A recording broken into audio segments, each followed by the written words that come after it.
We now begin with some basic concepts which we will need later. And remember, our last topic was macroscopic perspective. So in this course, we will not be interested in the microscopic view, but in the macroscopic view. And the macroscopic description of any system in thermodynamics is not possible if you do not know certain notions, certain concepts. That is why I started with this slide. So I'm sure you must have heard state. State, आप लोगों ने पहले नाम सुना है? A system is in certain state. जी sir सुना है. Yeah, so it's just a name we use for the condition of a system. Okay. But the point is, how do we quantify state? Yeah, how do we put numbers? So that requires further concepts, and you are also familiar with what we call a quantity. Yeah, usually physical quantity, chemical quantity.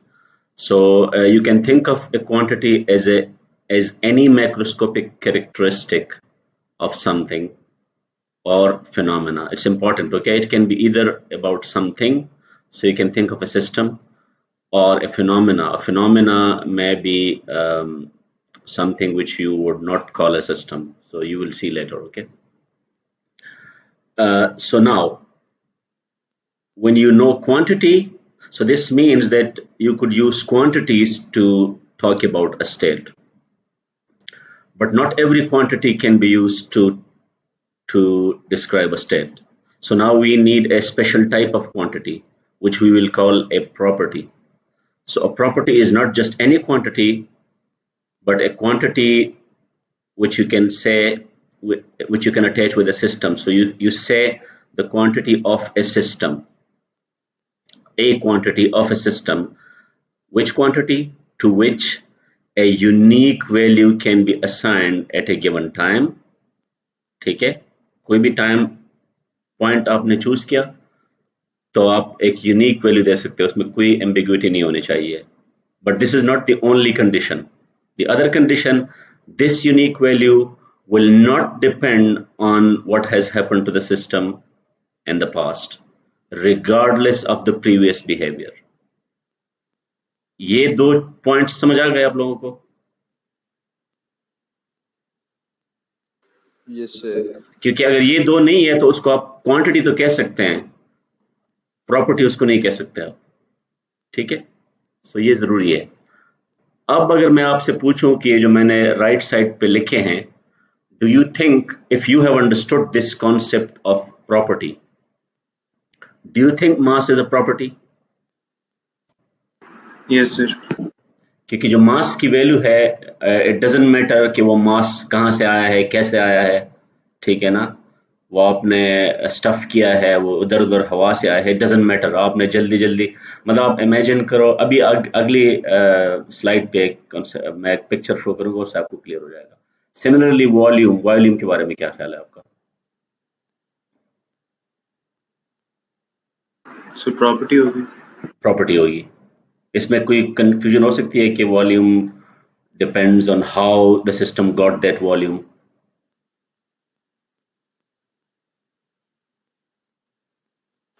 ठीक है, इसी तरह energy, although you don't have a complete definition of energy, but the energy usually as we understand it, मतलब अगर आप इसका एक simple version ले ले, काइनेटिक एनर्जी. ठीक है, काइनेटिक एनर्जी के लिए हम क्या फार्मूला यूज करते हैं? Sir 1/2mv². अच्छा, अब इसमें मास हमें पता है ऑलरेडी, वो प्रॉपर्टी है. अब जो वेलोसिटी है, वेलोसिटी आप कैसे अचीव करते हैं? लेट्स से आप सुबह निकलते हैं बाइक पे, ठीक है, या गाड़ी पे, आप जीरो से स्टार्ट करते हैं. ठीक है, और लेट्स से रास्ते में एक जगह पे मैंने नोट किया कि आपकी वेलोसिटी क्या है, v है. अब ये जो वैल्यू है, डज इट डिपेंड कि आप घर से यहाँ तक ये आपने कैसे अचीव की, आपने कितना एक्सेलरेटर दबाया रास्ते में आपने? It doesn't depend. So if neither m nor v depends on the history, kinetic energy should also not depend on the history. Similarly, potential energy, आप किसी ऑब्जेक्ट को जो है ना ऐसे उठाएं या उसको ऐसे उठाएं, ठीक है ना, उसकी potential energy does not depend. Similarly, pressure, temperature, these are the properties. Now you must be wondering कि ये तो फिर हर चीज हर quantity property होगी. Sir, Yes?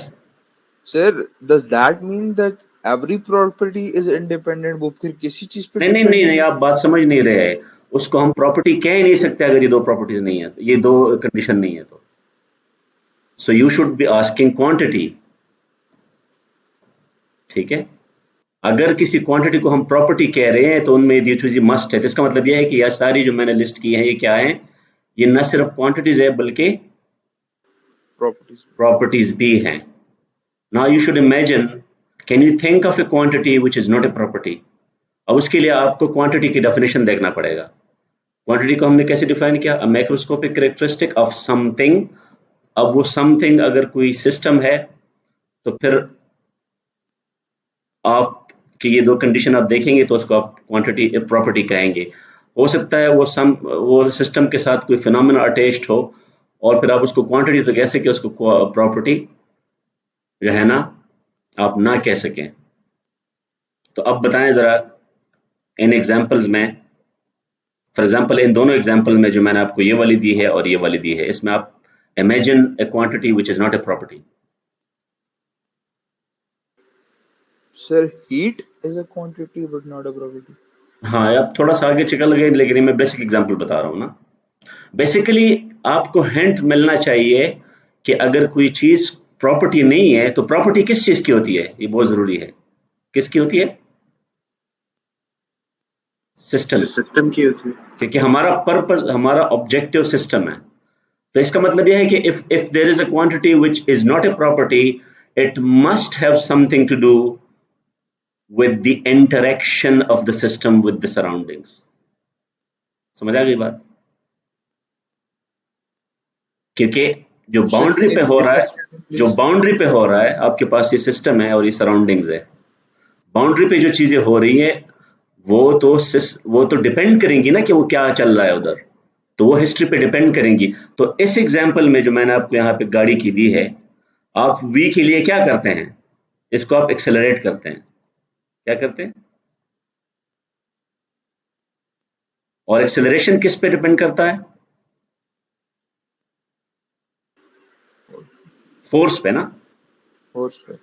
और फोर्स क्या है, मैंने पहले लेक्चर में बताया था, force is a quantity of that represents the interaction.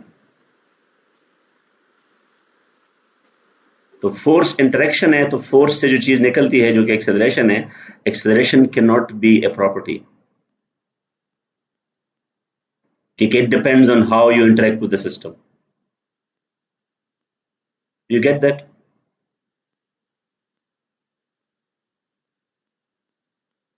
Yes sir. ठीक है ना. एक्सेलरेशन चूंकि सिस्टम का अपना नहीं होता, उसमें इंटरेक्शन जरूरी है. ठीक है. Can you imagine a system और अ बॉडी, अगर आपको अभी सिस्टम का कॉन्सेप्ट नहीं clear, can you imagine a body in mechanics or physics which accelerates without interacting with the external world? ये किस लॉ का वायलेशन होगा अगर ये हो जाए तो? ये न्यूटन की कौन सी लॉ का वायलेशन होगा? फर्स्ट लॉ का. न्यूटन फर्स्ट लॉ क्या कह रहा है कि if a body is not interacting with the outside world, it should have a constant what? अब न्यूटन लॉ तो ना भूल जाए ना आप.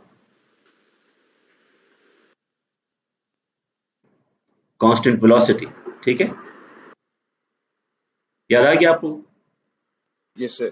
सर, जब आप बार बार कहते हैं कि surroundings of the system, surroundings में सब कुछ आ जाता है या कुछ specific thing of the system आ जाता है? नहीं, वो तो आपके इजम्पशंस पे डिपेंड करता है ना. अगर आप इजम्पशन नहीं करते फिर तो हर चीज आ जाती है ना. ठीक. लेकिन आपके फोकस से निकल गया ना. कभी कभी हम इज्यूम करते हैं कि जो सिग्निफिकेंट इंटरेक्शन जिन जिन चीजों के साथ है उसी को हम सराउंडिंग लेंगे ना. उससे बाहर जाएंगे तो वो अननेसेसरी डिटेल हो जाएगा ना. ठीक है. Okay sir. सो अब अगले पेज पे before I get to this discussion let's look at this picture, ठीक है। अब इस पिक्चर में लेट्स से मेरा सिस्टम ये है, ये जो पानी है, ठीक है, बल्कि पानी भी नहीं, हाँ बिल्कुल पानी के अराउंड मैं जो है ना एक बाउंड्री ड्रॉ कर लेता हूँ, ठीक है। ये मैं क्योंकि मैंने बताया था कि बाउंड्री इमेजिनरी होती है, ठीक है। तो let's check a few concept from your previous lecture. ये जो बाउंड्री है, ये मूविंग है या फिक्स्ड है? मूविंग है सर। हाँ, क्योंकि ये फ्लो रेट पे डिपेंड करता है ना, ठीक है। अगर ये फ्लो रेट इस फ्लो रेट से ज्यादा है तो ये फिर क्या हो जाएगा, ये ऊपर जाएगा, और अगर ये फ्लो रेट उससे ज्यादा है तो नीचे आएगा। दोनों केसेस में ये क्या है, मूविंग है। If these two flow rates are equal then the boundary is, बताएं, अगर ये फ्लो रेट फिर फिक्स हो जाएगा ना, फिर एक जगह पे फिक्स हो जाएगा, ठीक है। अच्छा, दूसरा ये है कि ये जो मैंने सिस्टम डिफाइन किया है, is it a closed system और an open system? This is a close system. Open system sir. Close जिसने कहा है वो क्यों कह रहा है क्लोज क्यों है? क्लोज के लिए तो मास जो है ना कंट्रोल मास होता है ना, इसमें तो बाहर से मास आ रहा है और बाहर जा भी रहा है। 2 पॉइंट्स पे ये सराउंडिंग के साथ इंटरेक्ट कर रहा है। ये इंटरेक्शन एक है और ये दूसरी इंटरेक्शन है। तो चूंकि ये इंटरेक्शन मास की है, ठीक है, तो इवन अगर ये दो इंटरेक्शन सेम भी हो जाए ना, let's say this flow rate is equal to this flow rate और ये मास चेंज ना भी हो, ठीक है, still it is an open system. Open system sir. Close system इसलिए नहीं है कि मास चेंज नहीं हो रहा। क्लोज सिस्टम के लिए मास कांस्टेंट होना इनफ नहीं है। क्लोज सिस्टम का मतलब ये है कि वो आउटसाइड सराउंडिंग के साथ मैटर वाला इंटरेक्शन करता ही नहीं है, ये मैटर वाला इंटरेक्शन कर रहा है, ठीक है। इसलिए मैं बार बार कहता हूं कि जब आप व्हेन यू से कंट्रोल मास, तो कंट्रोल मास का मतलब कांस्टेंट मास नहीं होता। कंट्रोल मास का मतलब ये है कि आप मास को देख रहे हैं और वो अगर चेंज नहीं हो रहा तो उसकी एक वजह ये भी हो सकती है कि इंटरेक्शन नहीं हो रहा, लेकिन एक वजह ये भी हो सकती है कि इंटरेक्शन ऐसे हो रहा है कि वो दो एंड पे कैंसिल हो रहा है। समझ आ रही है बात? जी सर। अच्छा, अब इस एग्जाम्पल में ये मैंने जो 3 चीजें लिस्ट की हैं, मास फ्लो रेट, जिस तरह मैं मास फ्लो की बात कर रहा हूं, mass flow rate, volume flow rate, अब ये क्वांटिटी है, इज इट अ क्वांटिटी?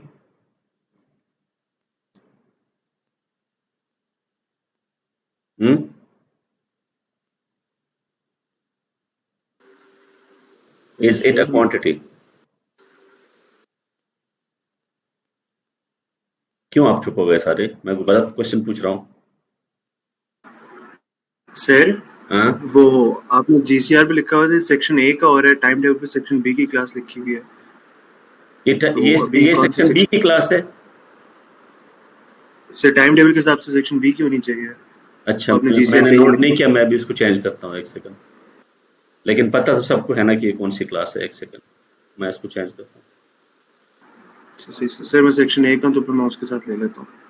ठीक है, सही है, ठीक है, आप बेशक उसमें आ जाएं। तो बाकी लोग जो सेक्शन बी के हैं अभी, दे शुड स्टे हियर। तो क्वेश्चन मेरा ये था कि mass flow rate, is this a quantity?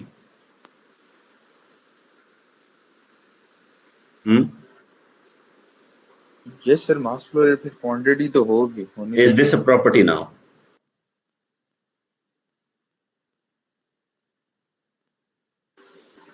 नहीं सर, प्रॉपर्टी नहीं है। क्यों? जिस वजह से हमने ये कहा कि एक्सेलरेशन प्रॉपर्टी नहीं हो सकती, फोर्स प्रॉपर्टी नहीं हो सकती, क्यों? क्योंकि वो इंटरेक्शन को डिस्क्राइब कर रहा है, ठीक है। सर तो ये mass flow rate is actually describing the interaction between the system and the surrounding.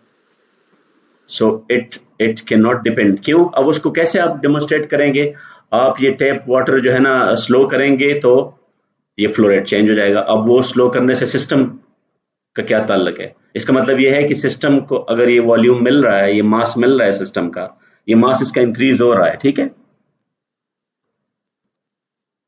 तो मास तो डिपेंड नहीं कर रहा, लेकिन फ्लो रेट तो डिपेंड कर रहा है ना, कि फ्लो रेट हिस्ट्री पे डिपेंड कर रहा है, ठीक है। मतलब आपने उसको बंद कर दिया, आपने उसको, मतलब फ्लो रेट को आप टाइम के साथ प्लॉट करेंगे, और ये टाइम है और ये फ्लो रेट है, ठीक है, फ्लो रेट। तो फ्लो रेट की कौन सी वैल्यू है, वो डिपेंड करता है कि प्रीवियस हिस्ट्री क्या है। वो यहाँ से जो कोई अगर यहाँ से उसको ऑपरेट कर रहा है, वो कब बंद करता है, कब खोलता है, पानी कब आता है, कब तेज आता है, तो ये फ्लो रेट भी उसी के साथ वेरी कर रहा है। मास का इससे ताल्लुक नहीं है कि ये फ्लो रेट कैसे वेरी कर रहा है, ठीक है। सर। समझ आ गई? जी सर। अच्छा, same goes for what we call work. Actually what we mean by that is energy transfer as work. और यहाँ पे कोई पिस्टन होता है, इसको आगे पीछे कर लेता, ठीक है, या आप इसको स्टीयरिंग करते हैं ना। स्टीयरिंग मैकेनिज्म आपने देखा है, जो आप यहाँ पे जिस तरह वो लस्सी बनाते हैं ना, तो वो इस can be thought of as work, ठीक है, क्योंकि इसमें आप रोटेट कर रहे होते हैं चीज़ों को। Similarly energy transfer as heat, some of you already said that. इन सारी चीज़ों का ताल्लुक चूंकि इंटरेक्शन से है, they cannot be properties, so that's why they are called non properties, ठीक है, but they are quantities. So now we come back to the question हमारा क्या, कहाँ से शुरू हुआ था, कि how do we describe, how do we quantify a state? So we get, state. now that we know properties, we can now come to that question. So now we can say that the state of a system, we know qualitatively, but now we want to answer this quantitatively, is described by its properties. जितने properties हैं, क्योंकि हर property unique value होती है regardless of the history of the system. So अगर आपको सारी properties पता चल जाए, सो आप ये कह सकते हैं कि now I know the state of A system. ये बात समझ आ गई? So you can imagine A vector of all the values of all the properties. ये प्रॉपर्टी 1 है, ये प्रॉपर्टी 2 है, ये वेक्टर आपको पता चल गया, उसी को आप स्टेट मान लें, ठीक है।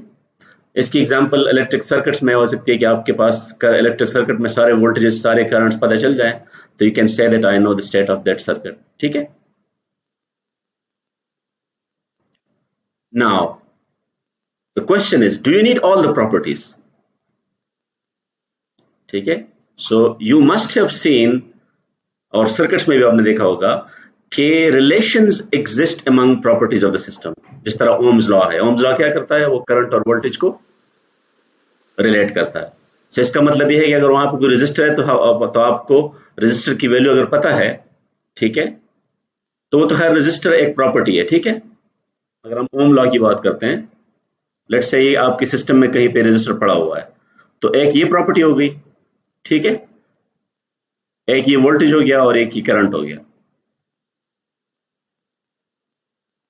लेट्स से करंट बाहर से नहीं आ रहा है, ये सिस्टम के अंदर ही है, ठीक है। तो कितनी प्रॉपर्टीज हो गई, ये 3 हो गई ना। अब अगर मुझे इनमें से एक पता चल जाए, रेजिस्टर, और ये लेट्स से वोल्टेज भी पता चल जाए, तो करंट मुझे नहीं चाहिए, क्योंकि मैं इन दो से कैलकुलेट कर सकता हूं। This is what I mean by relations. So if I know relations among properties, ठीक है, among some of the properties, then the state does not need all the properties, it can be specified by a subset of properties। ये बात समझ आ गई? क्यों? Sir state बात ही समझ गई। मैं ये कह रहा हूँ कि स्टेट, नॉर्मली तो हम एज्यूम करेंगे ना कि स्टेट को डिस्क्राइब करने के लिए हमें सारे प्रॉपर्टीज चाहिए, जी सर। लेकिन अगर उनमें से कुछ प्रॉपर्टीज के दरमियान रिलेशनशिप है और हमें पता चल जाता है, so then we don't need to specify all the properties to describe a state। क्यों? क्योंकि कुछ हमें पता चल जाए, the rest of the properties can be calculated from the relationships। समझ आ गई बात? यस सर, अब ठीक है ना। आपको रिलेशंस जितने भी पता है, इंडक्टर, रेजिस्टेंस, कैपेसिटर या कोई भी ना, ये तो इलेक्ट्रिकल की एग्जांपल्स है, हर फील्ड में इस तरह की रिलेशनशिप्स होती है। आइडियल गैस लॉ आपको याद होगा ना। So whenever you know relationships, those relationships allow you to describe the state of a system not by all its properties but by a subset of properties, and you can leave all the rest of the calculations to the relationships. Now that you know state, you know properties, and you also know, अच्छा वैसे by the way in properties को एक नाम भी होता है, ये जो property है ना, बट ये आप select करते हैं क्योंकि unique choice नहीं है। आपने अगर आपको पता चल गया कि यार these are the properties which I need, उसके अलावा मुझे नहीं चाहिए, वो चेंज भी हो सकता है। फॉर एग्जाम्पल यहाँ पे आप I और R ले सकते हैं, V कैलकुलेट कर लें, ठीक है, V और R आप ले लें, I कैलकुलेट कर दें, तो आपने कौन से दो लेने हैं ये आपकी चॉइस है, ठीक है। लेकिन once you make that choice, उसको फिर कहते हैं स्टेट वेरिएबल्स। क्या? स्टेट वेरिएबल्स, ठीक है। और जो बाकी हैं, चूंकि उनसे आप कैलकुलेट करते हैं, उनको कहते हैं state functions. State state variables वो वाली सबसेट प्रॉपर्टीज होंगी जो हम खुद चूज करते हैं, जो आप चूज करते हैं, आपको लग जाता है कि यार इससे ज्यादा मुझे नहीं चाहिए, बाकी मैं कैलकुलेट कर लूंगा, तो जो आप कैलकुलेट बाद में करते हैं उसको कहते हैं स्टेट फंक्शंस, क्योंकि that will be, let's say x and y are two properties you select and z is a third property which you can calculate from some relationship, so it will be a function of those two। तो आप उसमें इसीलिए इनको हम variables कहते हैं, इनको हम फंक्शन कहते हैं, ठीक है। आगे ये बात समझ? जी सर आगे। So now that you know the properties, now we can speak of a process, what we mean by a process। ये आपने वर्ड बहुत सुना होगा। अच्छा एक बात बता दूं, आपने ये वर्ड्स बाकी सब्जेक्ट्स में सुने होंगे, बाकी डिस्कशंस में। जरूरी नहीं है कि वो जो मतलब आप वहां लेते हैं वो यहाँ पे भी हो। थर्मोडायनामिक्स में हर लफ्ज का एक मतलब होता है और you must be very clear about that. बात समझ आ गई? अगर आपने उसका गलत मतलब ले लिया तो आपके सारे क्वेश्चन गलत होंगे, आपको प्रॉब्लम समझ ही नहीं आएगी। सो आपको क्लियर पता होना चाहिए कि what is meant by a state, what is a property, what is a property, what is a quantity, ठीक है, क्या फर्क है, what is an interaction. So now process, what do we mean by process in this course? Any transformation, और ये physical transformation है, ठीक है, ये लैप्लास ट्रांसफॉर्म और वाली मैथमेटिकल चीजें नहीं हो रही है। of a system from one state to another state। आपको जब स्टेट की समझ आ गई कि स्टेट से क्या मतलब है, तो इसका मतलब है कि वो स्टेट आपने किसी वेक्टर ऑफ प्रॉपर्टीज से डिस्क्राइब किया होगा। लेट्स से आपने इसको कह दिया स्टेट 1, ठीक है। Let's say there is another state, state 2, और सिस्टम यहां से यहां चला गया। सिस्टम पहले इधर था और वो इधर आ गया, तो इस सिस्टम ने चेंज कर दिया ना अपना स्टेट, तो इसको, इस ट्रांसफॉर्मेशन को आप क्या कहते हैं? प्रोसेस। अच्छा अब इसमें जरूरी नहीं है कि ये उस उधर डायरेक्ट किया है या बीच में किसी और स्टेट को इसने क्रॉस किया है, ठीक है। ये ऐसा ही है कि वो जो मैंने आपको रेजिंग द बॉडी वाली बात की है कि ये ग्राउंड पे है और ये ऑब्जेक्ट इधर आ गया है, ठीक है। अब ये स्टेट 1 है और इसको आप स्टेट 2 कह दें, आप इधर से इधर आ गए हैं। अच्छा ये आपके पास एक प्रोसेस है, लेकिन प्रोसेस वर्ड के लिए प्रोसेस की हिस्ट्री आपको अगर पता चल जाए तो फिर ये है कि मैंने यहां पे क्या कहा? A transformation, what, not the transformation. क्यों? क्योंकि अगर यहां से ये डायरेक्ट गया है तो इट्स वन प्रोसेस, अगर ये यहां से बीच में एक स्टेट को इसने क्रॉस किया तो दूसरा प्रोसेस हो जाएगा, ये तीसरा प्रोसेस हो जाएगा। लेट्स से ये इधर आ गया, फिर इधर आ गया, फिर इधर आ गया, ये चौथा प्रोसेस हो गया। तो इसलिए हम क्या कहते हैं इसको? ए नॉट दी। ये वो प्रॉपर्टी की तरह नहीं है। Don't confuse a process with property, क्योंकि आप दो स्टेट्स के दौरान आप रास्ते में कुछ भी कर सकते हैं, ठीक है। लेकिन ये जो स्टेट है ये भी यूनिक है, ये स्टेट भी यूनिक है। इस स्टेट को जब आप डिस्क्राइब करेंगे प्रॉपर्टी से, वो प्रॉपर्टीज यूनिक होंगी, वो चेंज नहीं होंगी। तो इसका मतलब ये है कि लेट्स से आपने यहां से स्टार्ट किया, यहां पे आ गए, तो यहां पे जो वैल्यूज हैं, जो स्टेट है या उसकी प्रॉपर्टीज है, those values will not depend on whether you took this path, this process or this process। समझ आ गई बात? Sir, they shouldn't depend upon the path, but they should be same, right? नहीं, वो तो प्रॉपर्टी की definition है ना, आप अगर पिछले स्लाइड को भूल जाए तो पर मसला होगा ना। प्रॉपर्टी से ही स्टेट बनता है ना, तो जब आप एक दफा एक स्टेट में आ गए, सिस्टम ने एक स्टेट एक्वायर कर लिया, तो इसका मतलब यह है कि सारे प्रॉपर्टीज की वैल्यूज फिक्स हो गई। ठीक है सर। और जो प्रोसेस है वो डिटेल्स है जिसको हम हिस्ट्री कह रहे हैं कि पहले क्या क्या हुआ है, इससे पहले यहां पे कैसे आया है, you do not need to know all that history. ठीक है सर। अब इसका मतलब ये है कि अब ये भी हो सकता है the same values of its properties at two different times, ये भी हो सकता है। इसका मतलब ये है कि आपके पास एक टाइम है और दूसरा टाइम है, ये यहाँ पे एक स्टेट है और ये यहाँ पे एक स्टेट है, बीच में ये कुछ भी करता रहे, लेट्स से इस टाइम पे वापस उस स्टेट में आ गया, तो इसका मतलब ये है कि टाइम्स डिफरेंट है लेकिन स्टेट सेम है। So you say same state at these times. So it's possible that a system exists in the same state at two different times. Can you imagine this? ये कोई मुश्किल मतलब चीज नहीं, आप इमेजिन कर सकते हैं। बीच में बेशक वो इधर उधर गया हो, वापस उसी स्टेट पे आ गया। जिस तरह आपकी जो है ना किसी स्टूडेंट की वार्निंग आ जाती है और वो वार्निंग रिमूव करता है और फिर वार्निंग आ जाती है, तो जब उसकी वार्निंग आ गई तो किसी को इससे कोई गरज नहीं है कि उसने बीच में क्लियर कर ली कि नहीं, वार्निंग तो वार्निंग होती है ना। बात आ गई समझिए? जी सर। अच्छा, अब ये मैंने क्यों कहा है ये, क्योंकि इससे एक कॉन्सेप्ट डेवलप होता है कि लेट्स से एक सिस्टम टकरे मार मार के एक स्टेट पे आ गया है, और उसके बाद आप जब भी उसको मॉनिटर करें फ्यूचर में जितने टाइम्स में भी वो स्टेट चेंज नहीं हो रहा, वो स्टेट चेंज, ऑल्दो मैं यहाँ पे एक प्लॉट शो कर रहा हूँ लेकिन बेसिकली आपके पास चूंकि स्टेट में मल्टीपल क्वांटिटीज होती है ना, मल्टीपल प्रॉपर्टीज, तो basically you are monitoring all those properties. ठीक है, and all those properties after a certain time they settle to a constant value. तो इसका मतलब ये है ये सारे मिल के आपको चूंकि स्टेट बता रहे हैं, so you can safely say that the state has stopped changing, the state has stopped changing. So a system could arrive in a state that does not change with time after that. तो उस state को हम क्या कहेंगे? उसको हम क्या कहेंगे? Steady state. बात समझ आ गई? जी सर। अच्छा, अब ये स्टेडी स्टेट आपने ऐसी सर्किट वाले स्टेडी स्टेट के साथ कंफ्यूज नहीं करना। क्यों? डीसी के साथ तो आप इसको लिंक कर सकते हैं, डीसी स्टेडी स्टेट, लेकिन एसी स्टेडी के साथ क्यों नहीं कर सकते? क्योंकि वो सर्किट की लैंग्वेज, वो थर्मोडायनामिक्स की लैंग्वेज नहीं है। वहां पे आपके पास क्या होता है, एक सर्किट होता है, आप उस सर्किट को क्या देते हैं?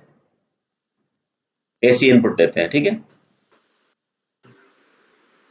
और वो ट्रांजिएंट से गुजर के आ जाता है, उसका आउटपुट क्या होता है? वो भी एक एसी आउटपुट होता है। अब ये एसी का क्या मतलब है कि वो वैल्यू चेंज कर रही है टाइम के साथ, तो वहां पे आप उसको स्टेडी स्टेट कहते हैं, यहां पे आप उसको स्टेडी स्टेट नहीं कह सकते। ये बात समझ आ गई? जी सर। क्योंकि यहां डेफिनेशन क्या बता रही है कि the state should not change with time.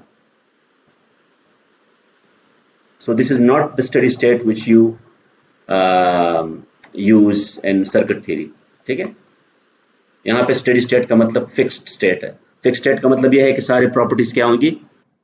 वो टाइम के साथ चेंज नहीं होंगी। इसको अगर आपने इस डायग्राम के साथ एक्सप्लेन करना है तो क्या होगा, आप इमेजिन करें इस डायग्राम में क्या हो जाए तो ये स्टेडी स्टेट हो जाएगा। लेट्स से आपने ये ऑन कर दिया, ठीक है, ये आपने ऑन कर दिया और थोड़ी देर बाद आपने क्या नोट किया?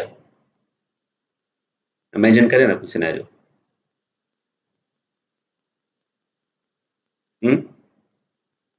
शुरू में क्या होगा?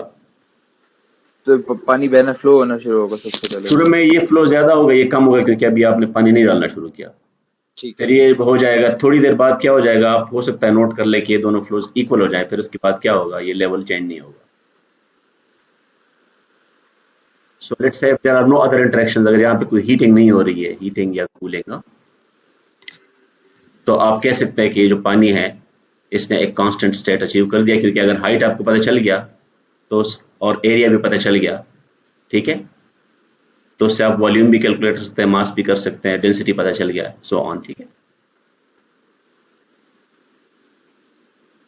अच्छा, कोई और एग्जांपल दे दे जिसमें स्टेडी स्टेट ना हो। लेट्स से यहाँ पे क्या हो रहा है, क्या हो सकता है कि इवन ये इक्वल भी हो फिर भी यहाँ पे मसला होगा, सर कोई हीटिंग या कूलिंग हो अब शायद। क्योंकि यहाँ पे हम बात सिर्फ जो है ना, लेट्स से हीट एंड कूलिंग हो रही है, तो अब देखो ना ये फ्लो सेम है, सिर्फ ये मास इसका सेम है लेकिन इसका टेम्परेचर चेंज होगा, तो हम तो स्टेट की बात कर रहे हैं ना, तो स्टेट में तो सारी प्रॉपर्टीज कांस्टेंट होनी चाहिए, टेम्परेचर इज अ प्रॉपर्टी, समझ आ गई बात। तो कांस्टेंट लेवल का मतलब स्टेडी स्टेट ना हुआ फिर। इसी तरह लेट्स से हीटिंग नहीं भी हो रही, कूलिंग भी नहीं हो रही है, लेकिन यहाँ पे अंदर कोई आप कोई स्टीयरिंग कर रहे हैं, अब स्टीयरिंग में टोटल मास चेंज नहीं होगा लेकिन स्टीयरिंग में उसकी प्रॉपर्टीज चेंज होगी, या यहाँ पे केमिकल रिएक्शन हो रहा है, कोई दो टाइप के मॉलिक्यूल जो आपस में रिएक्ट कर रहे हैं, कभी एक बन रहा है कभी दूसरा बन रहा है, ठीक है। तो स्टेडी स्टेट के लिए इट्स रिक्वायर्ड कि you have to recall what you mean by state, because state is described by properties. So steady state means constant state mean all properties must be constant in future, ठीक है। अब इस language का हमें एक फायदा हो गया कि यहाँ पे ये प्रॉपर्टी का कंसेप्ट समझाना इतना आसान नहीं था, ठीक है, ये लैंग्वेज इतनी आसान नहीं है, ठीक है, आप किसी को समझाना शुरू कर दे मुश्किल है, but once you understand the language of state and the language of process, ये दो आपको अगर समझ आ गई है बात, तो now there is a very easy way to define property. अब ये क्या है, a quantity is a property if and only if, इसमें कोई if and but नहीं है, its change in value, ये अगर चेंज हो जाती है ये प्रॉपर्टी between two states, ठीक है, सिस्टम एक स्टेट में है दूसरे स्टेट में चला गया, कोई प्रॉपर्टी चेंज हो गई, तो कोई क्वांटिटी क्या हो गई, चेंज हो गई, तो उस क्वांटिटी ऑफ प्रॉपर्टी कब कहेंगे, if that change is independent of the process, process पे डिपेंड ना करे फिर, तो इट शुड नॉट मैटर कि ये इसको आप कैसे ऑपरेट करते रहे, कब आपने बंद किया, कब आपने ऑन किया, पीछे से कब पानी बंद हुआ, कब सीढ़िया वालों ने रोक दिया, कब आपने मोटर चलाया, डजंट मैटर, आप बाजार से पानी ले आए, प्रॉपर्टी की वैल्यू यूनिक होती है, डजंट मैटर किस प्रोसेस के थ्रू आपने किया है, ठीक है। पिक्टोरियली मैं बता रहा हूँ, आप इस स्टेट में है, आप इस स्टेट में आ गए, आप ऐसे आए ऐसे आए ऐसे आए, it doesn't matter, once you, so if the state changes, some property between these two states will change, but that change will not depend on the process, ठीक है। सो यहाँ पे आपको एक चीज और भी क्लियर हो गई कि sometimes learning vocabulary is important, जिस तरह इंग्लिश में अगर आपकी वोकेबलरी वीक है तो आप जो ऐसे लिखेंगे वो बहुत बेसिक होगा, प्रिमिटिव होगा, आप अगर पॉलिश्ड ऐसे लिखना चाहते हैं तो आपकी वोकेबलरी भी जबरदस्त होती है, यहाँ पे भी आपको जितनी नई चीजें पता चलेगी उतनी ही आपकी डेफिनेशंस और आपकी डिस्क्रिप्शन जो है ना वो ज्यादा नीट और सोफिस्टिकेटेड होंगी। ये बात आ गई समझ में? जी sir. So let's move on to another distinction, because in properties there are two types. Of course, there are other types with respect to some other criteria, but in this slide we have a criteria which will allow us to distinguish between two types of properties. One will be called extensive, one will be called intensive. ये नाम पहले सुने आपने?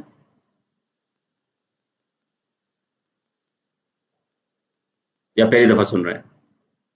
Sir नाम सुने, मैं मतलब study नहीं किया कभी। अच्छा, let's say this is your system, although you can imagine any system, but let's say this is your system. Now this system you know has many parts, okay? ये एक पार्ट है, एक पहिया है, दूसरा व्हील है, रॉड है, ठीक है, डिफरेंट पार्ट्स है, यहाँ पे बियरिंग्स वगैरह हैं, जो भी है। लेट्स से आपने इसको ब्रेक डाउन किया और डिफरेंट पार्ट्स आपको यहाँ नजर आ रहे हैं, ठीक है, तो ये सिस्टम हो गया और ये इसके पार्ट्स हो गए, सब सिस्टम्स या सब, अब उसको सब सिस्टम कहें या पार्ट्स कहें। अब आप इन प्रॉपर्टीज के बारे में देखें, लेट्स से आप मास की बात करते हैं, तो इसका टोटल मास होगा, ठीक है, और लेट्स से यहाँ पे हमने मास शुरू किया कि इसका मास m1 है, इसका m2 है, इसका m3 है, रॉड का m4 है, and so on. So what relationship exists between these individual masses and the total mass? बताएं मुझे. The total mass is the sum of, sir ये ऐड अप हो गए सारे टोटल मास ये में। ऐड अप हो जाएंगे. Same goes for volume. Volume भी ऐसा ही होता है, ठीक है. इसी तरह, तो this is what we mean by extensive property. अब आप कह सकते हैं कि यार इसको हम एडिटिव प्रॉपर्टी क्यों नहीं कहते, ठीक है. तो एक्सटेंसिव प्रॉपर्टी का मतलब बेसिकली ये बता रहा है कि एक्सटेंट हम इंग्लिश में किसके लिए यूज करते हैं, एक्सटेंट ऑफ ए सिस्टम. कि जब आप सिस्टम ग्रो करता है ना, देखो ना, ये आपने इनको कंबाइन करना शुरू किया, सिस्टम इंक्रीज कर रहा है साइज में, मास में, ठीक है. अब जिस तरह आप घर बना रहे हैं, एक कमरा बना दिया, दूसरा बना दिया, कॉरिडोर बना दिया, तो जब आप एड अप करते जाएंगे चीजें तो वो ग्रो करेगा. तो एक्सटेंसिव का मतलब ये है कि it depends on the extent और size of the system. Excuse me sir, hmm. Sir मेरा यहाँ पे एक सवाल है सर। यहाँ पे जो आपने ये वाला सिस्टम ले लिया, यहाँ पे आपने सिस्टम पहले ब्रेक डाउन किया और सबको दोबारा ऐड किया तो वो मास बन गया. तो whenever we discuss about extensive property, उस केस में ऐसा ही होगा कि जो भी आपका सिस्टम होगा उसकी प्रॉपर्टीज ऐड अप होंगी? वो नहीं होंगी तो उसको आप एक्सटेंसिव प्रॉपर्टी नहीं कहेंगे, मैं ये कह कह रहा ही हूँ, नहीं सकते। ठीक है, ठीक है ना. यहाँ डेफिनेशन है ना ये बेसिकली. ठीक है, मतलब आप इसको एक कंपलसरी कंडीशन कह सकते हैं कि प्रॉपर्टीज को ऐड अप प्रॉपर्टी तो होगी, जिस तरह हर क्वांटिटी प्रॉपर्टी नहीं होगी, तो इस जी जी तरह जी, हर मतलब प्रॉपर्टी, ऐड अप होना चाहिए इनको। हाँ, एक्सटेंसिव प्रॉपर्टी कहने के लिए एडअप होना जरूरी है. ठीक है और सर, एडअप में ओवरलैप ना हो, ये ना हो कि कुछ पार्ट्स इधर भी आ रहा हो इधर भी आ रहा हो, वो फिर एडिशन गलत हो जाएगी ना फिर, ठीक है सर, ठीक है। ठीक है ना. तो सब सिस्टम्स का मतलब ये है कि उसको आपने, जिस तरह वो प्रोबेबिलिटी में आप डिसजॉइंट यूज करते हैं ना, डिसजॉइंट सेट्स, सबसेट्स. तो अब लेकिन कुछ प्रॉपर्टीज ऐसी हैं कि जो एक्सटेंसिव नहीं होती, वो इंटेंसिव होती है. अब उसको कॉन्सेप्ट समझना इस स्टेज पे थोड़ा सा मुश्किल है, अभी आगे जाके आसान हो जाएगा. लेकिन लेट्स से इस पूरे रॉड का एक ही टेम्परेचर है, तो अब इसका भी टेम्परेचर होगा और इसके पार्ट्स का भी वही टेम्परेचर होगा. आप फॉर एग्जांपल आप कमरे में है ना, आपके कमरे में या घर में एक टेम्परेचर है, तो अगर घर में आपने कमरे में एसी लगाया हुआ है, तो उस कमरे में अगर आप एक स्टेट पे पहुंच गए तो उसमें आप उस कमरे के एक साइड पे हो, दूसरे में हो, सेंटर में हो, ऊपर हो, नीचे हो, और टेम्परेचर एक ही होगा, ठीक है. तो एक्सटेंसिव प्रॉपर्टी नहीं है, you do not add up temperatures, ठीक है. आप ये नहीं कह सकते कि इसका टेम्परेचर और इसका टेम्परेचर ऐड हो जाएगा तो ये टेम्परेचर आ जाएगा इसका, और डू यू. इसी तरह डेंसिटी, अच्छा, टेम्परेचर वेरी कर सकता है, ये हो सकता है कि इसका टेम्परेचर और इसका टेम्परेचर डिफरेंट हो. फॉर एग्जांपल आप हो सकता है अभी एसी आपने थोड़ा एसी अभी लगाया है या हीटर अभी लगाया है, तो हीटर के क्लोज जो एरिया है उसमें टेम्परेचर ज्यादा हो या कम हो बाकी कमरे का, लेकिन वो ऐड नहीं करेंगे आप. समझ आ गई बात. जी सर, समझ। इसीलिए डेंसिटी आप ऐड नहीं कर सकते. प्रेशर एक और एग्जांपल है, ठीक है. तो इंटेंसिव, लेकिन इंटेंसिव का मतलब है कि it does not depend on the extent of the system. लेकिन इसका थोड़ा सा कॉन्सेप्ट आगे भी समझना है, इसमें एक और चीज है जो आपको समझनी होगी. Intensive property can change with space, ठीक है, and time. Extensive property extend space के साथ चेंज नहीं होती, सिर्फ टाइम के साथ चेंज होती है, क्योंकि वहां पे आप एड अप करते हैं ना. तो और वो मतलब पूरे सिस्टम का होता है. Let's say will come back to intensive property, ठीक है. इसमें थोड़ी सी डिस्कशन अभी रहती है, but let's move on to the next topic, which is equilibrium, ठीक है. Now equilibrium is related to a concept which we already discussed, and that is steady state.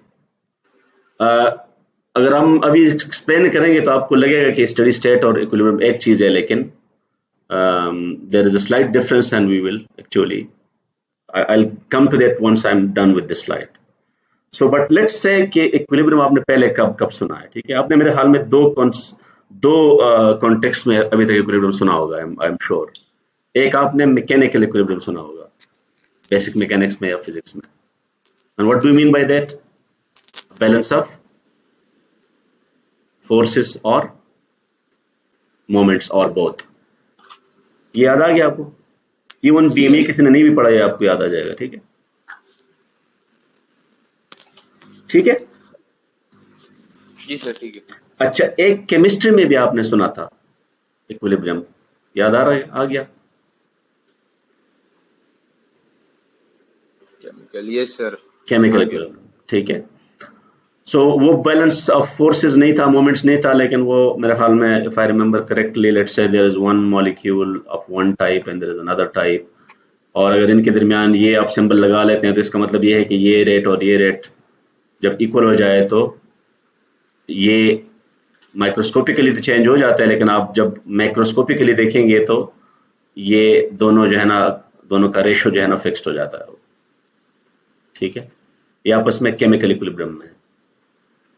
So basically you can speak of different types of equilibrium depending on what balance you are talking about, balance of some other influences, ठीक है? सिर्फ force नहीं है, तो thermal equilibrium की बात आप कर सकते हैं, फेज इक्विलिब्रियम की बात कर सकते हैं।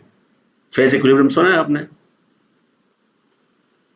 नहीं सर, फेज का नहीं सुना, फेज इक्विलिब्रियम पढ़ा है। आपने सुना नहीं है, लेकिन आपने उसको एक्सपीरियंस जरूर किया होगा।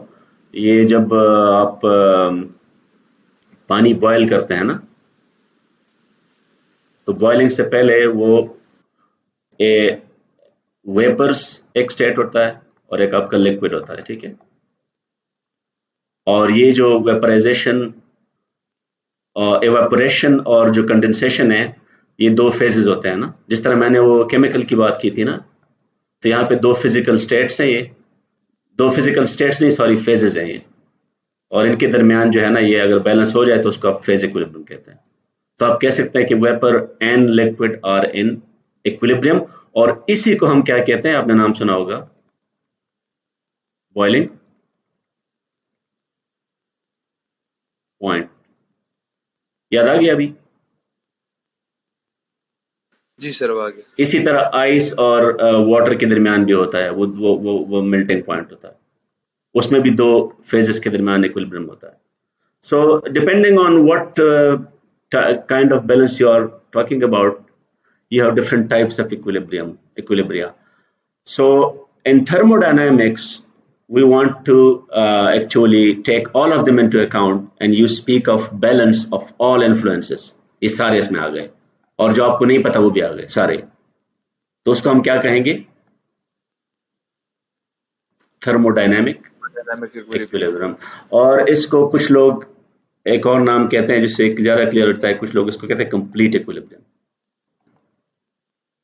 और चूंकि यही हमारा मकसद है, जब हम यहाँ पे थर्मोडायनामिक इक्विलिब्रियम कहेंगे तो हमें ये कहने की जरूरत भी नहीं होगी व्हेन वी से इक्विलिब्रियम, इसका मतलब यही होगा, इसमें इसका मतलब ये नहीं होंगे, ठीक है? तो इसलिए मैंने ये वाला ब्रैकेट में लिखा है, how do you test for equilibrium, ठीक है? तो ये प्रोसीजर ज़हन में रखे जब भी थर्मोडायनामिक इक्विलिब्रियम की बात आप करते हैं। आइसोलेट द सिस्टम, आप कोई भी सिस्टम लेते हैं ना, वो आइसोलेट ना भी हो, आप उसको क्या कहेंगे? Isolate the system from its surrounding and watch for changes in its observable properties. Observable मैंने क्यों कहा है, और यहां पे मेरा क्या मतलब है आपके ख्याल में?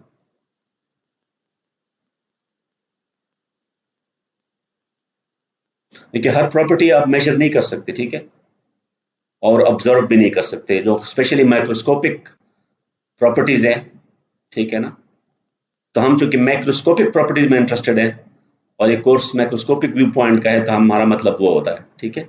एटॉमिक लेवल की बातें नहीं हो रही है, वो आप ऑब्जर्व वैसे भी नहीं कर सकते।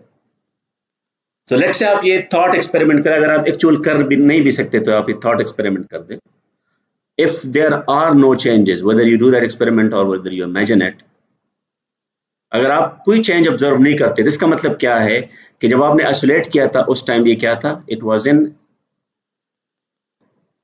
N equilibrium state. This is what we mean by thermodynamic equilibrium. क्यों हम ये कह रहे हैं? क्योंकि अगर कोई चेंजेस नहीं हो रही तो इसका मतलब ये है कि सारे इक्विलिब्रियम एग्जिस्ट कर रहे हैं, तभी तो कोई चेंज आप नोट नहीं कर रहे.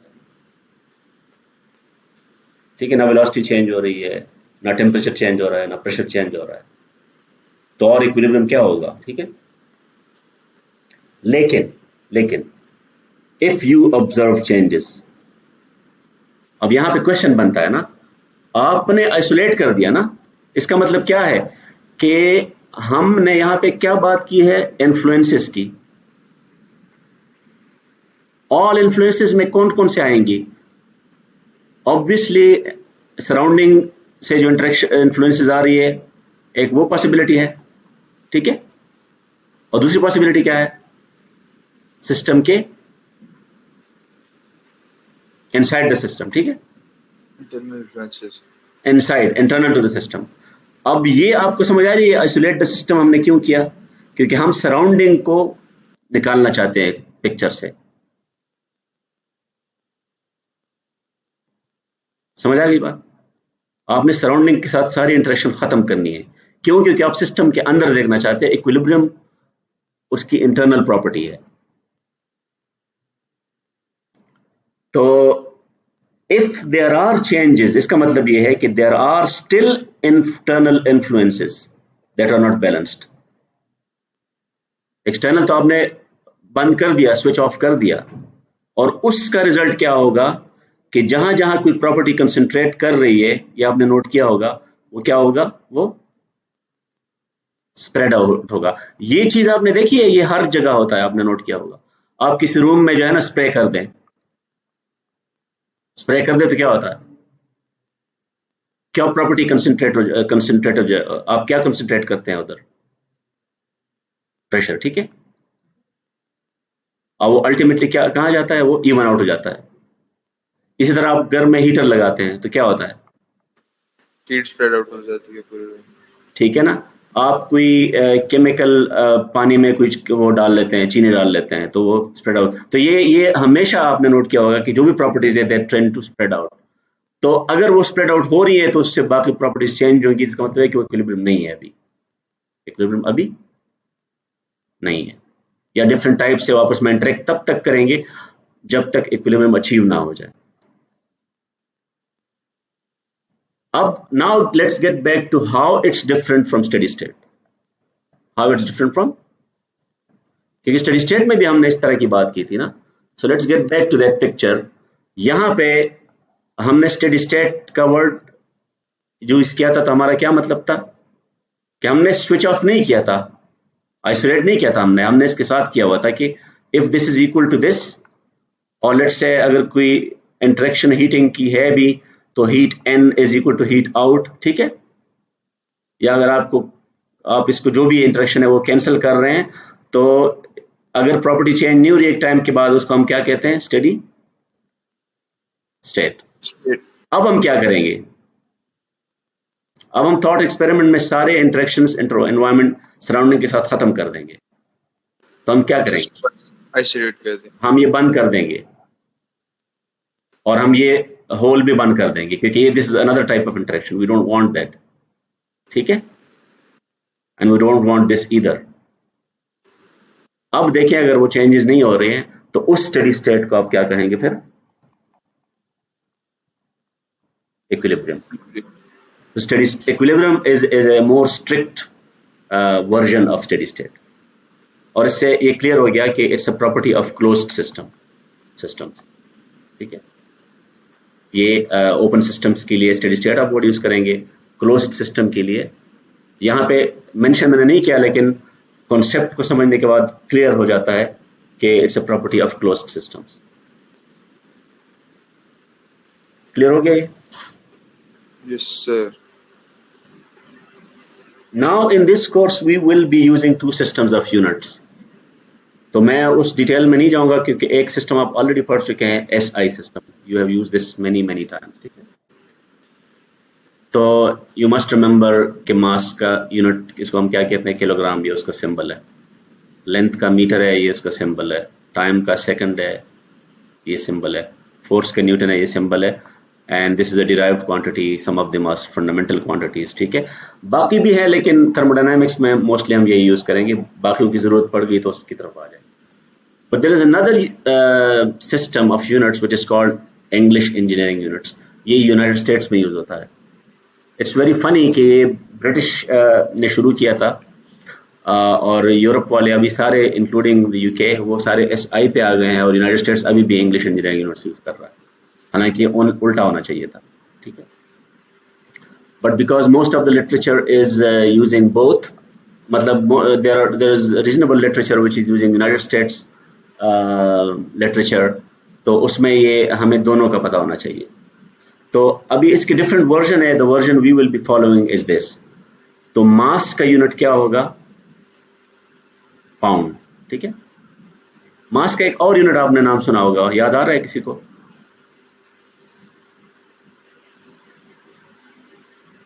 इस सिस्टम में पाउंड है, लेकिन अब पता है इंग्लिश इंजीनियरिंग सिस्टम से कुछ एक पहले भी था इंपीरियल सिस्टम, उसमें इसका यूनिट क्या था? आपने ये नाम सुना होगा, स्लग। स्लग सुना आपने? जी सर, सुना है। स्लग, तो स्लग एक सिस्टम में है, लेकिन हम वो वाला सिस्टम फॉलो नहीं करेंगे, हम पाउंड यूज करेंगे। And I will tell you कि स्लग से पाउंड पे वो कैसे आ गए। ठीक है, बेसिकली जिस सिस्टम में मास का यूनिट स्लग है ना, इससे कोई पिछला वर्जन था, तो उसमें आपको याद होगा यहाँ पे मैंने क्या कहा कि फंडामेंटल यूनिट्स कौन से हैं? ये तीनों हैं, और फोर्स क्या है? वो डिराइव्ड यूनिट है। ठीक है, तो उस सिस्टम में बेसिकली जो फोर्स का यूनिट है ना, पाउंड, उसको वो फंडामेंटल लेते हैं, और उससे फिर मास का यूनिट डिराइव करते हैं। So some people are not comfortable with that, that is the reason why they give up that system and they came up with a new system जिसमें मास का यूनिट क्या है? पाउंड है। ठीक है, और पाउंड को ऐसे डिफाइन किया गया है कि पाउंड फोर्स और पाउंड मास, कुछ लोग यहाँ पे M भी लिखते हैं, वो न्यूमेरिकल वैल्यू उसकी सेम होती है। और फॉर एग्जांपल यहाँ पे हमने क्या लिखा है कि न्यूटन की क्या डेफिनेशन है? न्यूटन ये है ना कि 1 न्यूटन इज 1 किलोग्राम मीटर पर सेकंड स्क्वायर। तो यहाँ पे ये पाउंड फोर्स की क्या डेफिनेशन है? LBF इज 32.140 पाउंड फीट पर स्क्वायर सेकंड। ठीक है, अब अगर ये आप इस तरह कर लेते, यहाँ पे आपने इसको 1 को न्यूटन कहा है ना, सही है? तो अगर हम यहां करते कि इसकी जगह क्या होता, इसकी जगह यहां पे क्या होता? 1 होता, तो यहां पे क्या होता?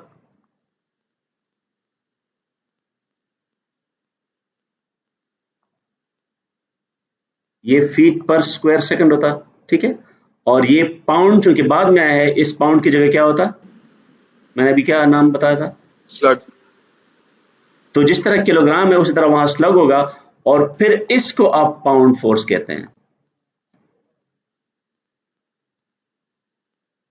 समझ आ गई बात? और यहां लिखा मैंने ऐसे है, लेकिन बेसिकली फंडामेंटल यूनिट ये होता। तो बेसिकली आप यहां से स्लग कैलकुलेट करते, slug would be 1 slug would be 1 pound times second squared divided by that would have slug would have been a derived unit. Sir आपने रीजन क्या बताइए कि लोगों ने इन्होंने स्लग क्यों यूज करना छोड़ दी थी? मैं वही तो बता रहा हूं ना कि आप अगर ये कहानी भूल जाएं और आप इधर से आ जाएं कि किलोग्राम को आप स्लग से रिप्लेस करें, मीटर को फुट से करें, और सेकंड को सेकंड रहने दें, और आप क्या कहें कि न्यूटन की जगह मेरा पाउंड है, लेकिन pound is the basic unit, fundamental unit pound है, स्लग नहीं है।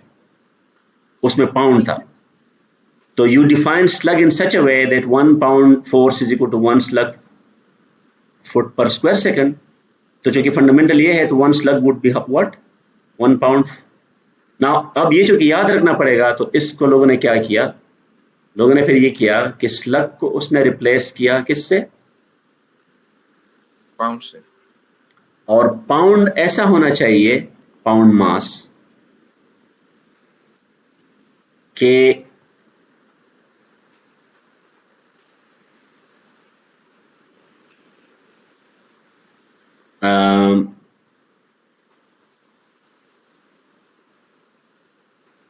कि अगर आपका मास 1 पाउंड हो, क्या हो, अभी उसको कैलकुलेट कर लेते हैं ना, आपको समझ आ जाएगी कि मैं क्या कहना चाहता हूँ, यहां से क्लियर नहीं हो रहा हो।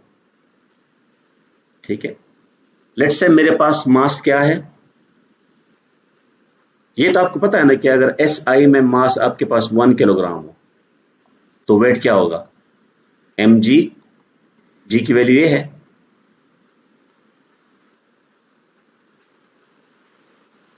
जी की वैल्यू ये है ना, जी सर।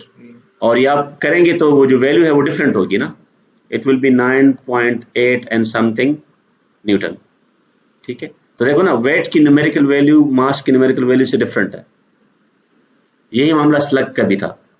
ठीक है, अब अगर आपके पास मास की वैल्यू 1 पाउंड है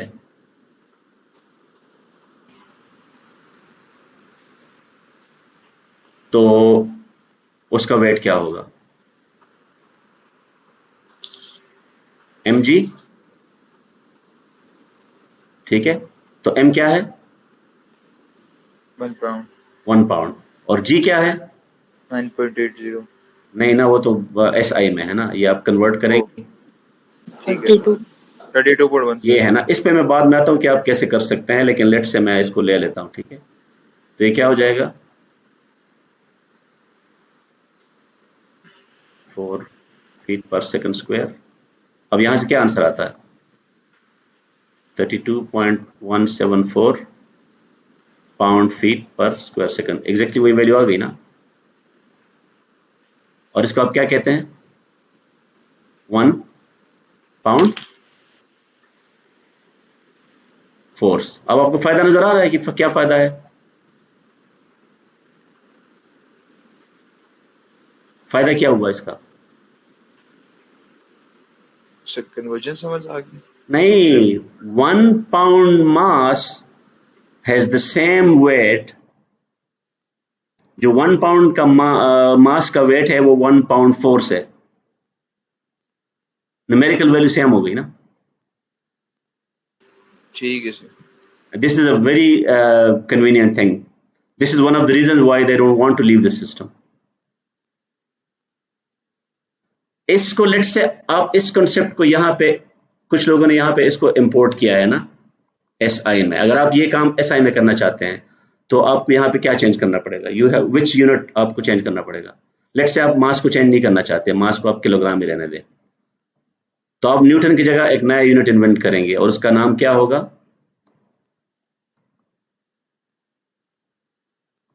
इंस्टेड ऑफ 1 किलोग्राम मीटर पर सेकंड स्क्वायर आप क्या करेंगे, यहाँ पे आप क्या लिखेंगे,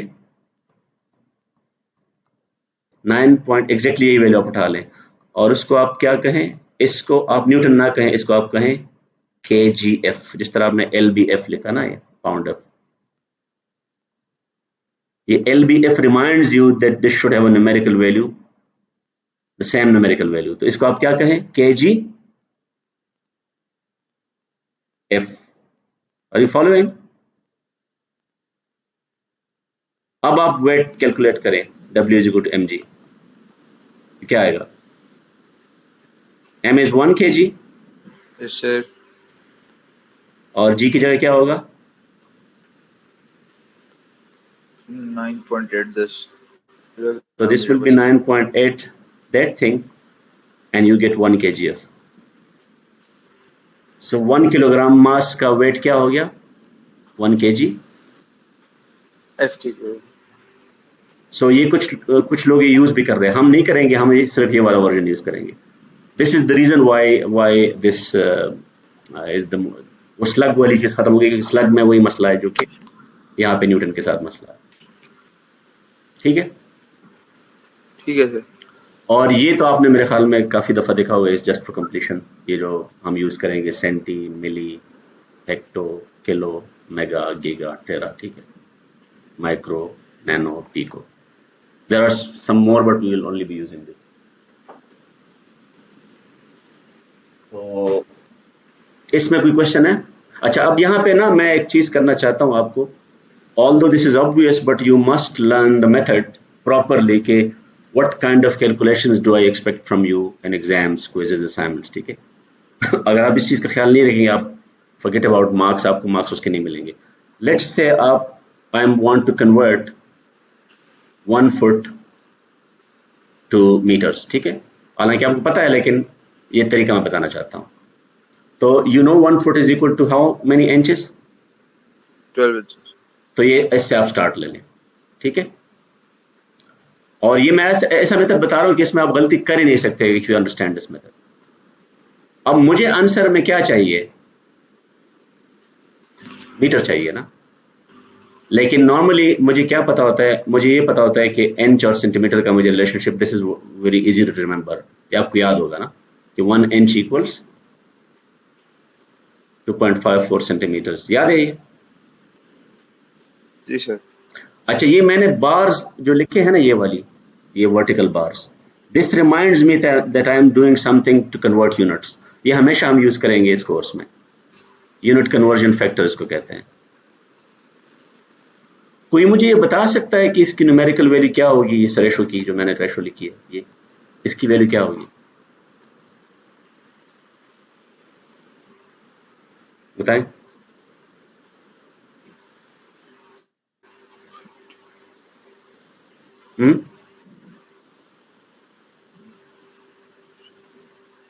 कौन एक बार गेस कर सकता है कि इसकी वैल्यू क्या होगी? इसका आंसर क्या होगा जो मैंने सर्कल किया है?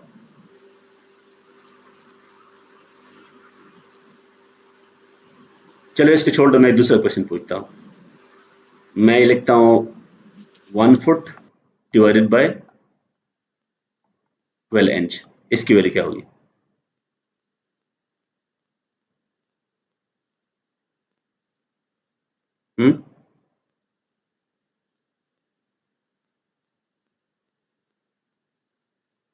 सर इसका 1 नहीं आनी चाहिए. 1 होगा. ये इसका कोई यूनिट नहीं होगा कि दे आर एग्जैक्टली इक्वल.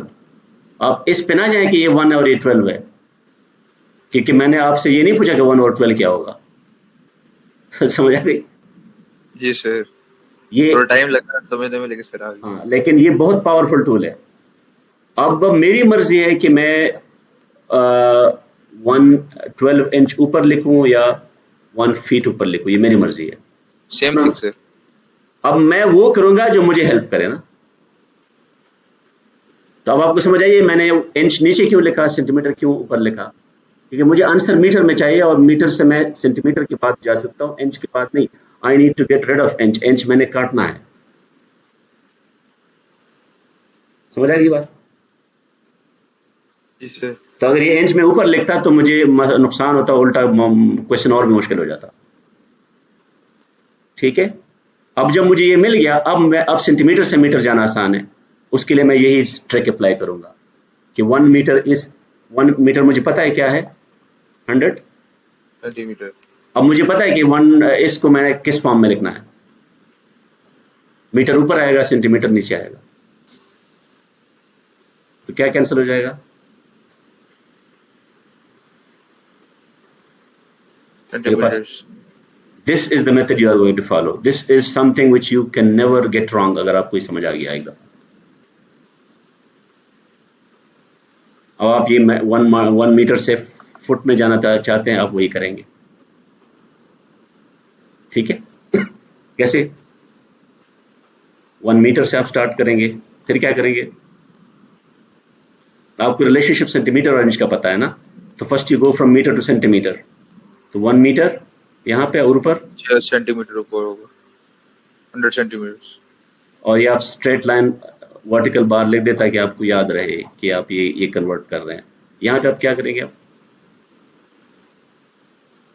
अब चूंकि सर आंसर में फीट में चाहिए तो फीट ऊपर लिखेंगे और सेंटीमीटर नीचे आ जाए. नहीं, पहले इंच करेंगे आप. सेंटीमीटर से इंच में पहले जाएंगे आप ना. ओह ठीक है सही.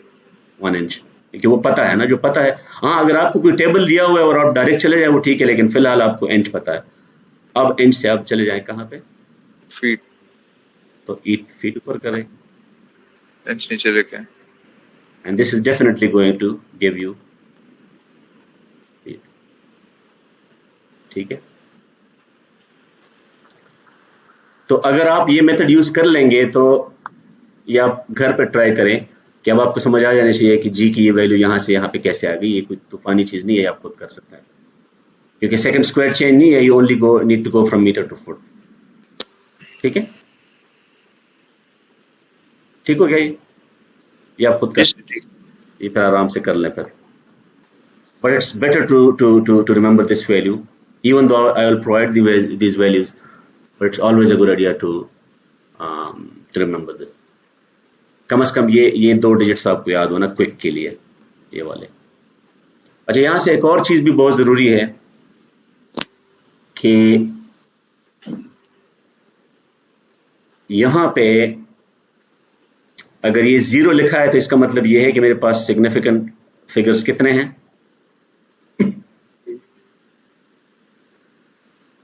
कितने सिग्निफिकेंट फिगर्स हैं? 3 है सर। नहीं, ये 0 अगर मैंने लिखा है तो ये भी शामिल करेंगे आप। 0 का मतलब ये है कि इसके राइट मोस्ट एक्सक्लूड नहीं हो जाता था? नहीं, इसका मतलब बेसिकली ये है कि इसके बाद वाला जो है ना, इसके जो बाद वाला है वो अनसर्टेनिटी है। अच्छा ठीक है सर। इस 0 के बारे में मैं श्योर हूं। अगर मैं ये लिखता ना कि 174 है तो ये 0 अब मैं अपनी तरफ से नहीं लिखूंगा। ये 0 ये कुछ भी हो सकता है, ये 1 भी हो सकता है, ये 9 भी हो सकता है, ये 2 भी हो सकता है। लेकिन जब मैंने 0 लिख दिया तो अनसर्टेनिटी खत्म हो गई। ठीक है, ये इसलिए जरूरी है कि अगर आपके पास अनसर्टेनिटी है तो आप कैलकुलेटर में अगर आपके पास 100 डिजिट्स आ गए तो इसका मतलब ये नहीं कि वो 100 के 100 लिख दे, क्योंकि वो you can not create accuracy from calculator. तो अगर आपको 2-3 डिजिट्स दिए गए हैं तो आंसर में आप ज़्यादा लिखेंगे। ये तो मैंने इसलिए लिखे हैं कि ये लोगों ने ट्राई किया है काफ़ी दफ़ा। ये आप नहीं करेंगे। अगर ये आप करते हैं ना, लेट सपोज, और ये कोई आम दूसरा वाला क्वेश्चन होता तो यहाँ पे आप क्या करते? यहाँ पे आप कहाँ पे रुक जाते? देखो ना, इसमें कितने सिग्निफिकेंट फिगर है? इसमें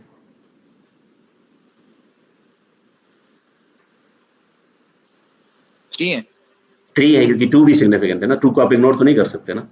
बिल्कुल सर। और इसमें कितने हैं आंसर में?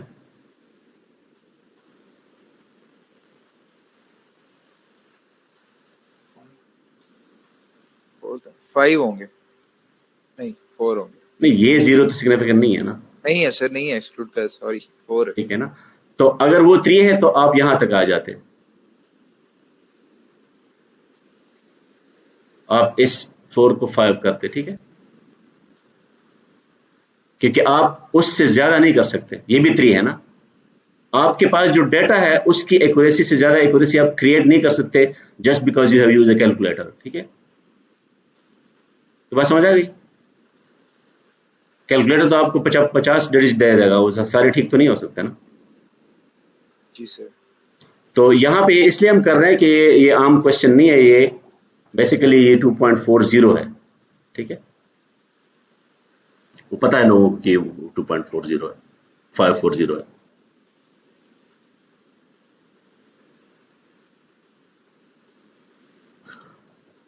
Now we should come back to intensive property. I promised to you that we'll try to understand this even better. ठीक है? Now extensive property की वो additivity basically कहाँ से आ रही है? क्योंकि extensive properties are basically they are defined over a region and space.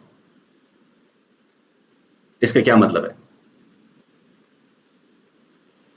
क्या आपको एक मिनिमम साइज चाहिए होता है एक्सटेंसिव प्रॉपर्टी का नाम यूज करने में? फॉर एग्जांपल आप मास की बात करते हैं तो मास के लिए आपको एक सैंपल चाहिए जिसका मास आप कैलकुलेट करें या वॉल्यूम। आप किसी पॉइंट का मास कैलकुलेट करें तो क्या होगा?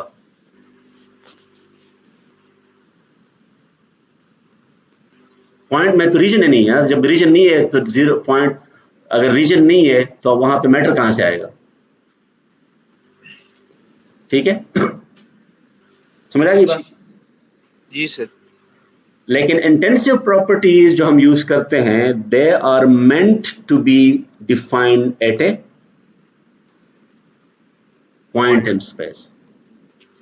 तो ये रियल नहीं हो सकता, ये मैथमेटिकल चीज है, ये आपको अप्रोक्सीमेशन करनी पड़ेगी, क्योंकि आप रियल वर्ल्ड में जब आप जाते हैं तो आपके पास क्या होता है, माइक्रोस्कोपिक वर्ल्ड होती है ना, और माइक्रोस्कोपिक वर्ल्ड में जब आप क्लोज आ जाते हैं एटॉमिक लेवल पे, तो वहां पे आप किसी पॉइंट पे करें तो वो पॉइंट कभी न्यूक्लियस पे हिट करेगा, कभी इलेक्ट्रॉन पे करेगा, कभी बीच में आएगा, वहां पे कुछ भी नहीं होगा, तो आपकी सारी कैलकुलेशन वहां पे गड़बड़ हो जाएगी, वहां पे रैंडमनेस आ जाएगी। ठीक है,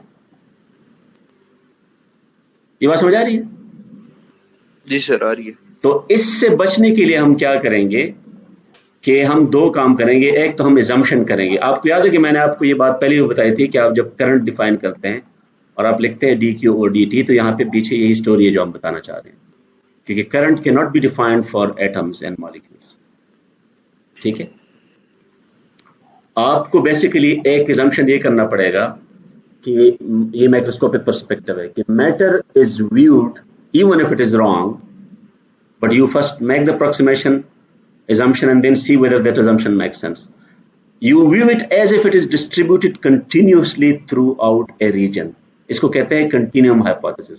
तो even though you know that matter is discrete, आप imagine करें कि कोई properties हैं जो कि smoothly mathematics में smooth function की तरह वो spread out है।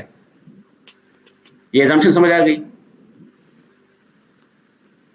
जी सर ठीक आ गई। अब ये assumption ठीक है गलत है उस पर हम बाद में बात करेंगे, लेकिन experimentally it has been observed that if not in all applications, in many applications of engineering importance, if you draw conclusions under this hypothesis, आप ये assume करें, for example आप current define करें, voltage define करें, वो definitions realistic नहीं है, लेकिन वो लोगों ने experimentally और theoretically prove किया है कि they are in agreement with measured data। उसकी एग्जाम्पल किरचॉफ लॉ है, ओम्स लॉ है, वो सारी ना। तो this is why we will stick with this assumption। तो वो assumption basically हमें allow कर रहा है to define intensive properties at a point। Mathematics का तो मसला हल हो गया, लेकिन एक्चुअली हम क्या करेंगे, हम उस रीजन में जब आएंगे तो पॉइंट पे तो नहीं आ सकते, तो हम फिर क्या करेंगे, हम एक जगह पे रुक जाएंगे। अब कहां रुकेंगे, इसका ताल्लुक किससे है, स्टैटिस्टिकल एवरेज से। तो अब मैं आपको एक प्लॉट दिखाऊंगा, आपने प्रोबेबिलिटी पढ़ी है ना? हाँ जी सर। अब प्रोबेबिलिटी में आपको याद है जब आप टॉसेस करते हैं, फर्स्ट टॉस है, सेकंड टॉस है, थर्ड टॉस है, या ये इमेजिन करें कि सारे टॉसेस आप इकट्ठे कर रहे हैं, सारे टॉसेस इकट्ठे कर रहे हैं, और उन सब के लिए आप यहाँ पे कोई एवरेज कैलकुलेट करते हैं, let's say relative frequency, relative. तो आपने नोट किया होगा कि जब आपके पास कम कॉइन्स होते हैं तो ये चेंज होता रहता है, ठीक है, अजीब गरीब तरह से। हाँ, ये कभी ऊपर जाता है, कभी आप जब टॉस कॉइन करें ना, कभी आप जीतते हैं, कभी दूसरा जीतता है, कभी आप हारते हैं। लेकिन if you average this over a large number of coins, तो फिर क्या होता है ultimately, it settles to a stable graph, constant graph. और इसका नाम उस कोर्स में आपने देखा होगा, इसको कहते हैं स्टैटिस्टिकल रेगुलरिटी। याद आ गया? जी सर आ गया। स्टैटिस्टिकल रेगुलरिटी के लिए you need a minimum number of tosses. आप ये नहीं है कि 10 टॉसेस कर ले और आपके पास स्टैटिस्टिकल रेगुलरिटी आ जाएगी। तो इसी तरह ये जो इंटेंसिटी प्रॉपर्टीज है और ये एजम्पशन है, इसके लिए आपको मिनिमम नंबर ऑफ एटम्स चाहिए या मॉलिक्यूल्स चाहिए। उससे कम करेंगे तो आपके पास ये चीज आएगी, वो जो आप क्वांटिटी डिफाइन करना चाहते हैं वो स्टेबल ही नहीं होगी। तो हमने प्रॉपर्टी की क्या डेफिनेशन की थी, आपको याद होगा यहाँ पे,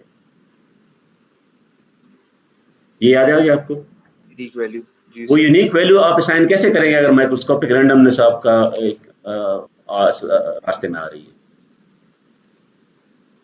तो इन प्रैक्टिस आप पॉइंट पे नहीं आएंगे, आप एक जगह रुक जाएंगे, लेकिन वहां पे फिर उसके बाद जब आप वो कैलकुलेट करेंगे, एक स्टेबल वैल्यू आ जाएगी, फिर आप अज्यूम करेंगे कि इस पूरे रीजन में ये वैल्यू कांस्टेंट है। नहीं सॉरी, कांस्टेंट नहीं है, सॉरी मैंने गलत बताया, उस रीजन के सेंटर में ये वैल्यू है, उस रीजन के सेंटर में ये वैल्यू है, और लेट्स से एक और रीजन है जो इसके साथ ओवरलैप कर रहा है। अब ये कैलकुलेशन जो कि आप उस रीजन में करेंगे तो उस सेंटर पे ये वैल्यू है, बेशक ये इसके साथ ओवरलैप भी करे। So this is how you will create your plot कि इधर ये वैल्यू है, इधर ये वैल्यू है, इधर ये वैल्यू है, इधर ये वैल्यू, हर जगह पे आपको एक मिनिमम रीजन चूज करना पड़ेगा। ये बात समझ आ गई? जी सर आगे। तो इसका मतलब ये है कि the region must be small enough to make, अब ये भी नहीं है कि आप पूरा ऑब्जेक्ट ले लें और उसका सेंटर ले लें, सेंटर ऑफ मास, ये नहीं, वो तो फिर आप इंटेंसिव प्रॉपर्टी की बात नहीं कर रहे हैं ना। फिर आपको हर पॉइंट पे वैल्यू चाहिए, तो अब हर पॉइंट के अराउंड एक region, it should be small enough but it should be large enough as well, ताकि एवरेजेस क्या हो, स्टेबल हो।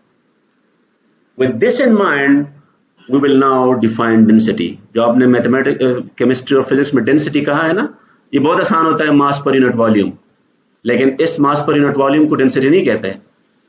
आप क्या करेंगे, आप उसी लिमिटिंग प्रोसेस पे आएंगे कि आप कम करके कर करके एक जगह पे रुक जाएंगे जहां पे वो सिग्निफिकेंट हो। तो this is what V volume है, वॉल्यूम अप्रोचेस दैट वैल्यू, ये कौन सी वैल्यू है जहां पे आपको स्टेबल वैल्यू मिलना शुरू हो जाए, उस रेशो को हम क्या कहेंगे, density। and this way you can calculate density at each point. So basically it's a property, intensive property defined at a single point। ये इसी तरह है जिस तरह आप इंस्टेंटेनियस वेलोसिटी ये कैलकुलेट करते थे, याद होगा ना आपको, इंस्टेंटेनियस वेलोसिटी उसी टाइम पॉइंट पे था। Specific volume is the reciprocal of density। तो if this is a intensive property, this is also an intensive property, क्योंकि जाहिर बात है अगर ये चेंज नहीं हो रहा तो reciprocal भी चेंज नहीं होगा। You can think of it as volume per unit mass, but again definable at each point। Sometimes engineers need specific volume, ये not on a mass basis। यहाँ पे तो आप अगर ये आप लिखते तो V over M होता ना बेसिकली।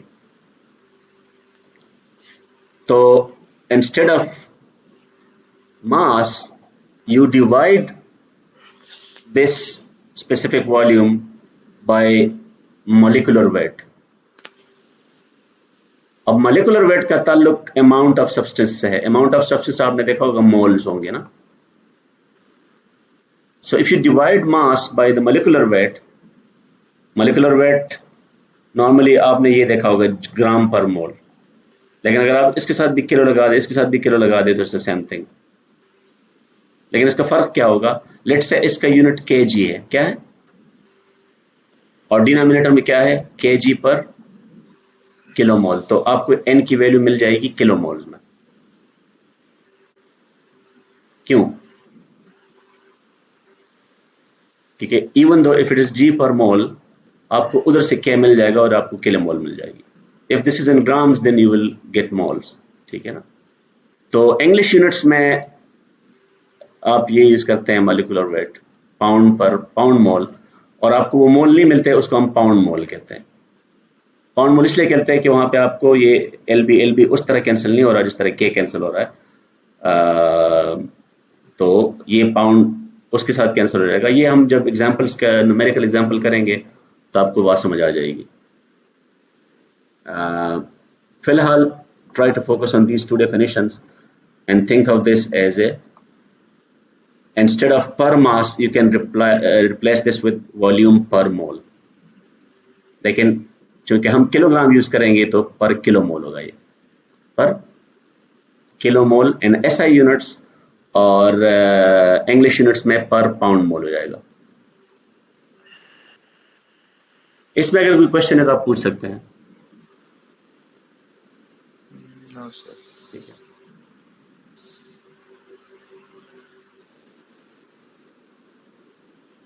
मेरे ख्याल में ये हम फिर अगली दफा कर लेंगे, ठीक है।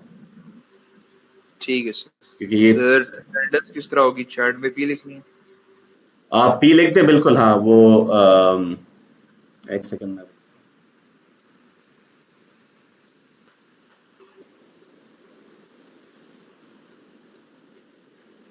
अस्सलाम वालेकुम। वालेकुम सलाम। अच्छा वो पी लिख रहे हैं तो अगर आप नोट कर लेना फिर। अच्छा सोहा आई हुई है? अच्छा वो नहीं आई, ठीक। अच्छा, नहीं तो मैं आपको ऐड कर लूँ फिर। ठीक, मैं ऐड कर रहा हूँ अभी आपको।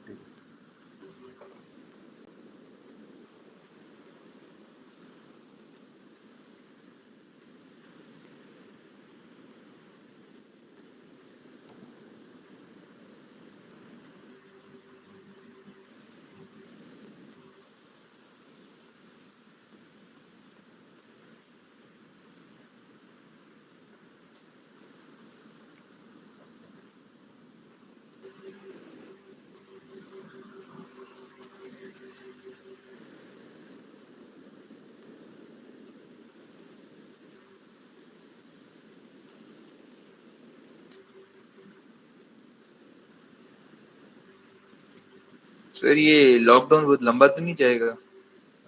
ये दुआ करें ना जाए, क्योंकि ये असल में ये वो चीज़ है जो एनसीओसी डिसाइड करती है ना।